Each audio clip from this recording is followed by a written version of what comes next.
Buonasera e bentornati sul canale Non sta farmi sparire.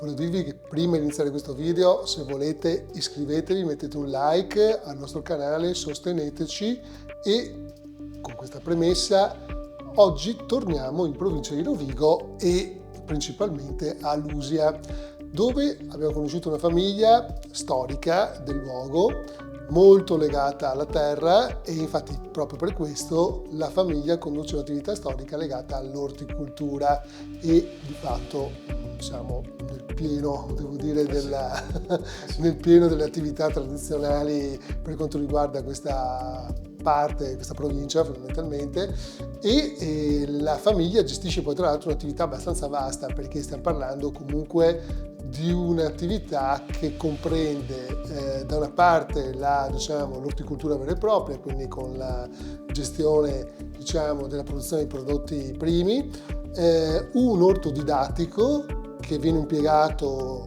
per la sensibilizzazione della produzione di tutto quello che riguarda i prodotti agricoli tradizionali e anche uno spaccio e oltretutto anche un ristorante. Ah sì, assolutamente. Quindi stiamo parlando di una realtà molto competitiva per quanto riguarda questo tipo di settore, ben posizionata sul territorio, riesce a raccogliere fondamentalmente un sacco di clienti legati all'enogastronomia, ma soprattutto alla gastronomia e in più devo dire anche un paradiso per i vegetariani e vegani, perché di fatto la parte gastronomica legata alla realizzazione della cucina e quindi della parte legata al ristorante è specificatamente orientata alla cucina vegetariana. Assolutamente, è chilometro zero, anzi sotto zero, nel senso proprio si va a raccogliere la materia prima davanti alla cucina. Sì, come hai detto giustamente tu Paolo, è una realtà veramente incredibile secondo me per la zona perché se andate a vedere come è posizionato il paese di Lusia è un po' defilato diciamo rispetto a Rovigo e non ci si aspetterebbe mai di trovare una realtà di questo tipo. Parlando appunto con Renato che è il responsabile ci ha raccontato che hanno rilevato questi terreni molti anni fa fondamentalmente incolti e hanno deciso di intraprendere una cultura sostenibile innanzitutto, totalmente biologico, totalmente, infatti hanno anche degli spazi riservati agli insetti, non usano nessun tipo di pesticida e da lì è poi nata l'idea appunto di fare l'orto didattico per i bambini con dei percorsi e poi un'altra particolarità molto interessante è lo spaccio che ha una caratteristica particolare, diciamo, mi ripeto. Si può entrare nello spaccio, si prende la cassettina, si va nell'orto, si fa la spesa, ci si raccoglie la verdura da soli e poi si fa l'autopagamento, cioè si sceglie di battere sul registratore di cassa il prezzo e si paga e ci si dà il resto da soli.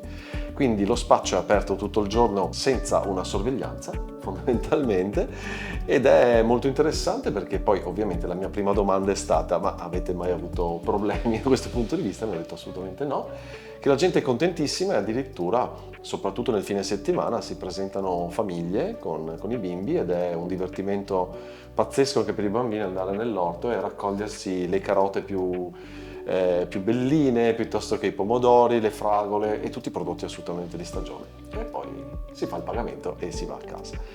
Detto questo poi hanno creato appunto l'agriturismo e la chef Giada ha pensato bene di creare una cucina esclusivamente vegana.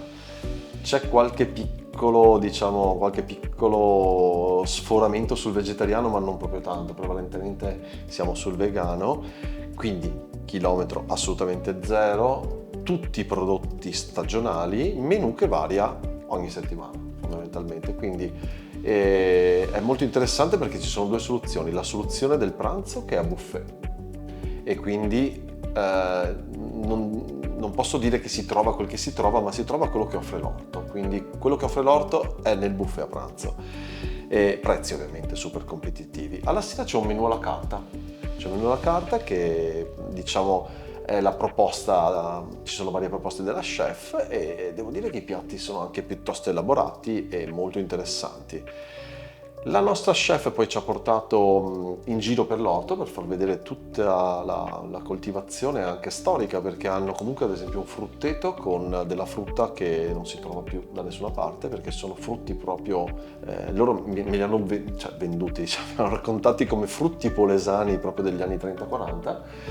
E da lì loro riescono a creare delle ulteriori materie prime, quindi marmellate, tisane, prodotti che poi vendono all'interno dello spaccio. Oli essenziali, fanno tantissimi oli essenziali con i loro prodotti per usi molteplici, quindi ci hanno fatto anche assaggiare i dolci essenziali.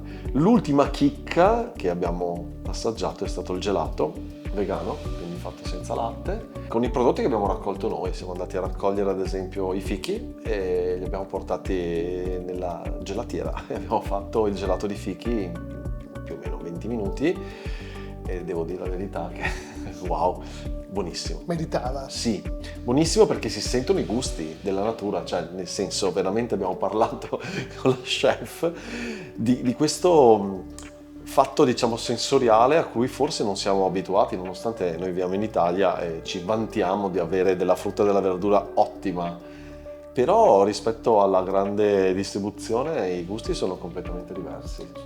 Incredibile. Parlando quindi di una realtà da visitare, sì, innovativa. C'è anche da dire che tra l'altro Veneto Agricoltura nel corso degli anni ha creato diverse opportunità di sperimentazione e innovazione per quanto riguarda il settore primario del Veneto. Di conseguenza questo è un esempio fondamentalmente abbastanza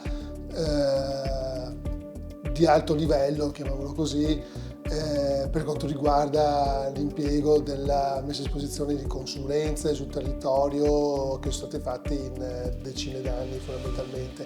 E oltretutto c'è da dire che tutto quanto è perfettamente ottimizzato per quanto riguarda sia la gestione della filiera, sia per quanto riguarda, come ha spiegato il buon Emilio adesso, la rivendita o la food processing per quanto riguarda questi prodotti. Quindi devo dire che è stata anche questa una sorpresa. Diciamo che c'è da dire che come tipologia di attività è molto florida, mettiamola così, sì, non risente in questo caso di problemi legati ad aspetti di tipo generazionale, per cui sì, è un'attività assolutamente tradizionale, e sì, magari sono poche persone oggi come oggi che desiderano impiegare i propri sforzi in agricoltura, però diciamo che stiamo parlando di una realtà che in realtà non cerca dei successori al momento, nel senso che se la stanno cavando molto bene da questo punto di vista. Sai, poi c'è stata una domanda ovviamente che mi è sorta spontanea quando abbiamo fatto il video, perché stiamo parlando, come nei video precedenti abbiamo parlato, che la zona polesana è molto famosa per gli insaccati e comunque la trasformazione della carne di maiale. Immaginare in quella zona un ristorante vegano, cioè non vegetariano ma vegano, ovviamente mi ha posto dei quesiti. Ho chiesto a loro: ma come sta andando la situazione? Nel senso che il vostro target di pubblico tendenzialmente dovrebbe essere un po' restio dal cibo vegano, e invece è incredibile.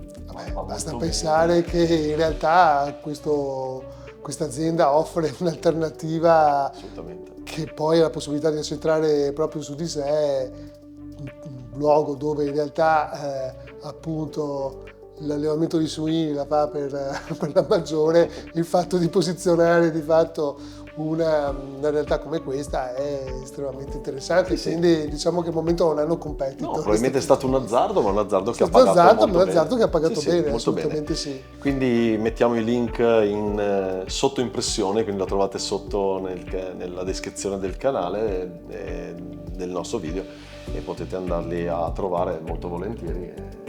Sì, vi invitiamo assolutamente a andare. Siamo ben felici se diciamo che un po' come